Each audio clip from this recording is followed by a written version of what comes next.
Berawal dari keluarga kecil yang terlihat bahagia selama bertahun-tahun. Keluarga kecil itu bukan terdiri dari rempah-rempah, melainkan seorang ibu, ayah, dan putri satu-satunya mereka yang bernama Elizabeth atau biasa dipanggil sebagai Bee. Pada masa itu, Bee sangat menikmati masa kecilnya dengan bermain-main bersama kedua orang tuanya, seperti menggambar, menembang, dan masih banyak yang lainnya. Sampai akhirnya, sang ibu-ibu tiba-tiba menderita kanker dan berakhir meninggal.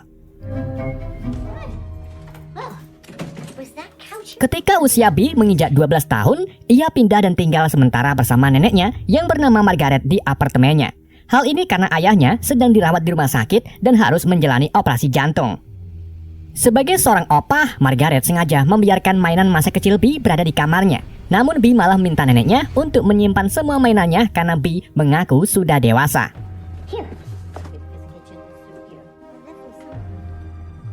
Setiap Bee menjenguk ayahnya di rumah sakit, sang ayah terus bertingkah konyol dan menciptakan teman palsu agar Bee ini tidak sedih saat melihat keadaan ayahnya.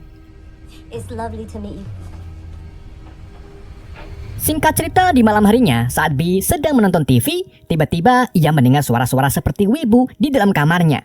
Karena penasaran, ia pun pergi ke sana untuk mencari sumber suara yang ternyata berasal dari lemari. Namun saat dicek, yang ia temui malah setumpuk mainannya saat masih kecil. Bee juga menemukan cam recorder yang sudah mati. Karena penasaran isinya apa, ia pun memutuskan untuk pergi ke toko serba ada dan membeli charger guna mengisi daya kameranya. Tetapi saat di perjalanan pulang, Bee seperti diikuti oleh sesosok yang aneh. Sampai akhirnya sosok itu menyapa Bee dan lari ke dalam gedung apartemen nenek Margaret. Bee yang penasaran pun mengikuti sosok itu sampai ke lantai paling atas dan kemudian masuk ke salah satu kamar. Di balik kamar itu, Bee lalu mendengar suara sosok aneh sedang berbicara dengan seorang pria bernama Cal. Bee kemudian mencoba berkomunikasi dengan mereka, namun mereka diam saja seolah-olah tidak ada di dalam ruangan tersebut.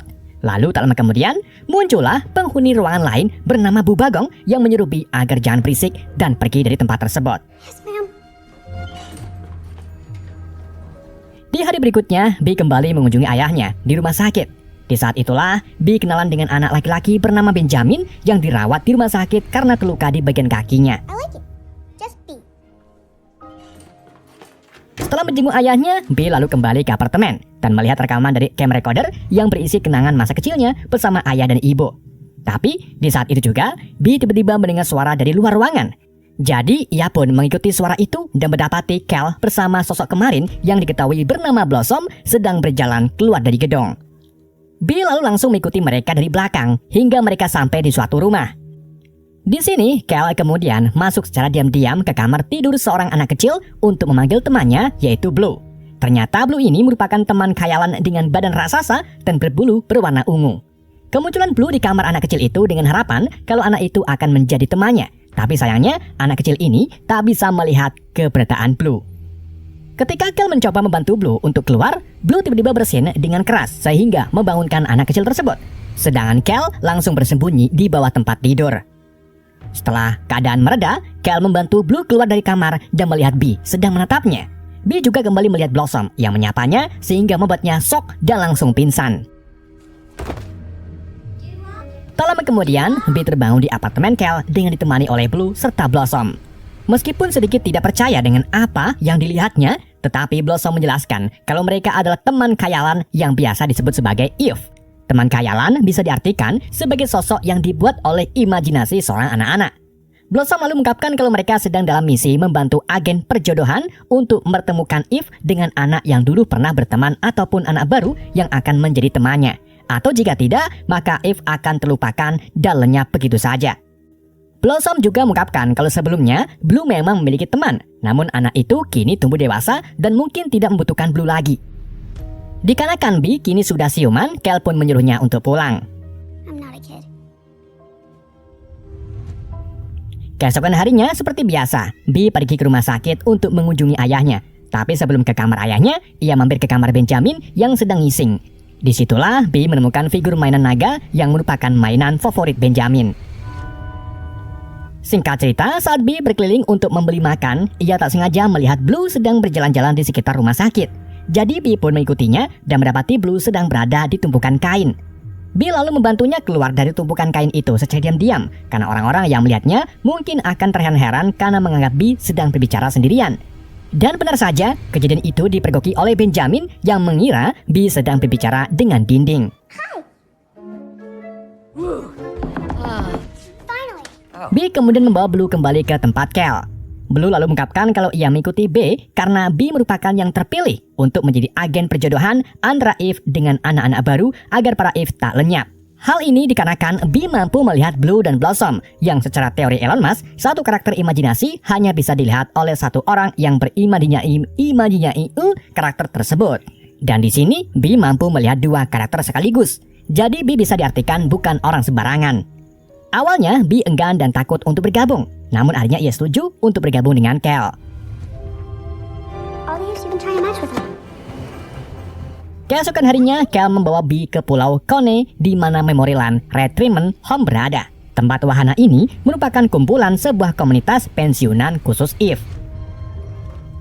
Setelah masuk lewat jalan rahasia, B segera dihadapkan dengan berbagai jenis teman khayalan yang bentuknya macam-macam, seperti Slim, gelembung, bunga matahari, dan masih banyak lainnya yang tentunya membuat B terkesan.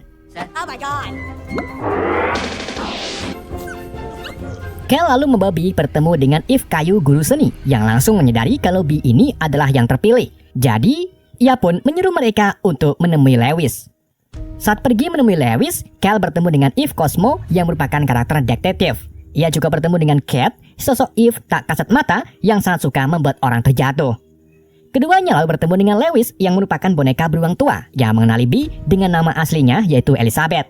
Lewis juga mengungkapkan kalau Cal dulunya seorang badut sebelum akhirnya ia menjadi sekarang seperti ini.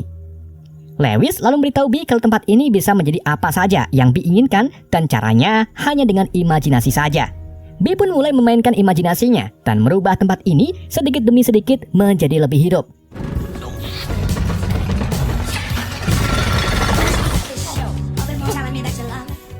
Para Eve yang lainnya pun menyukai perubahan ini setelah sekian lama tak ada orang baru yang datang. Sampai akhirnya imajinasi itu berakhir di pertunjukan musik bersama Eve lainnya. Singkat cerita, di hari berikutnya, B, Lewis, dan Cal memulai tugas mereka untuk mencarikan para Eve teman baru. Mereka lalu menginterview para Eve untuk mengenal mereka lebih jauh. Tugas pertama mereka adalah mencarikan Eve untuk Benjamin. Jadi, ia membawa beberapa Eve ke hadapan Benjamin di rumah sakit. Namun sayangnya, tidak ada satupun Eve yang terlihat di mata Benjamin, termasuk Blue. No, can you see this guy? Nope. Anything. Anymore? Sorry. Setelah tugas seharian yang melelahkan itu, B melihat Lewis sedang duduk sendirian di dermaga samping pantai dan kemudian mendekatinya. Keduanya lalu mulai mengobrol tentang misi mereka hari ini. Namun, Lewis menyarankan agar mereka menemui anak yang dulu berteman dengan para Eve. Lewis meyakini bahwa meskipun mereka sudah dewasa, tapi hal-hal yang menyenangkan tentunya tidak pernah terlupakan. Dan itu semua tersimpan di memori mereka. Lewis lalu menyuruh B untuk tutup mata dan mengingat momen-momen menyenangkan. Seketika, kenangan akan kembali membanjiri diri mereka. Begitu pula dengan dermaga itu yang kini penuh dengan manusia imajinasi dan Eve yang berkeliaran di mana-mana. Hal itulah yang mendorong B untuk membantu para Eve agar mereka tetap hidup.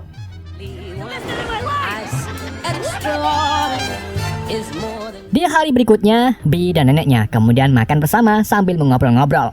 Dalam obrolan itu, B menanyakan bagaimana kehidupan neneknya sewaktu masih kecil. Sang nenek pun bercerita kalau ia dulu selalu bermimpi ingin menjadi penari. Nenek Margaret lalu menunjukkan barang-barang lamanya saat masih muda. Disitulah B melihat foto neneknya saat sedang menari balet. Tapi yang mengejutkannya, ia melihat Blossom berada di foto tersebut, yang artinya dulu Blossom adalah Eve nenek Margaret. Mengetahui hal ini, B pun langsung menemui Blossom dan membujuk Blossom agar mendekati neneknya lagi. Namun Blossom mengaku kalau sebelumnya ia hampir setiap hari mendatangi Margaret dan bergabung dalam kegiatan sehari-harinya. Tapi sayangnya, Margaret tetap tidak bisa melihatnya karena kini ia sudah lupa akan Blossom. Jadi B pun berniat untuk membantu sang nenek agar ingat kembali dengan teman imajinasinya dulu. B lalu membawa Blossom ke apartemen neneknya. Di sana, ia kemudian mulai memutar salah satu rekaman lama Margaret. Seketika, nenek Margaret pun terbangun dari tidurnya dan mencoba mematikan rekaman tersebut. Namun saat musik hendak masuk ref, ia mengurungkan nyatanya dan mulai menari lagi. Dari situlah ingatan masa kecil Margaret muncul yang kemudian disusul oleh Blossom yang menari juga. Tapi kali ini bukan hanya membuat Blossom menari, melainkan juga membuat Blossom bersinar dan menumbuhkan sayapnya. Hal ini terjadi karena Margaret sudah ingat masa kecilnya.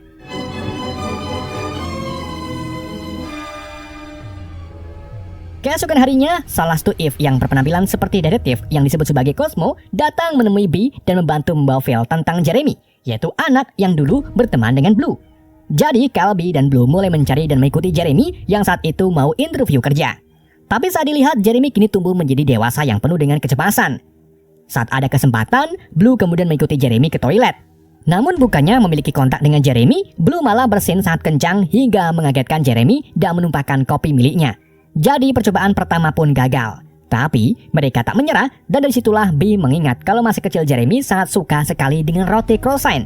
Begitupun dengan Blue. Mereka pun langsung membeli roti croissant dan mengikuti Jeremy ke tempat interview. Saat Jeremy sedang menunggu panggilan, Bee sengaja memakan roti tersebut di depan Jeremy yang secara langsung teringat tentang masa kecilnya. Namun ingatan itu terganggu saat Jeremy dipanggil untuk masuk ke ruangan interview. Di sini, Jeremy sangat gugup dan menangis karena takut interviewnya gagal.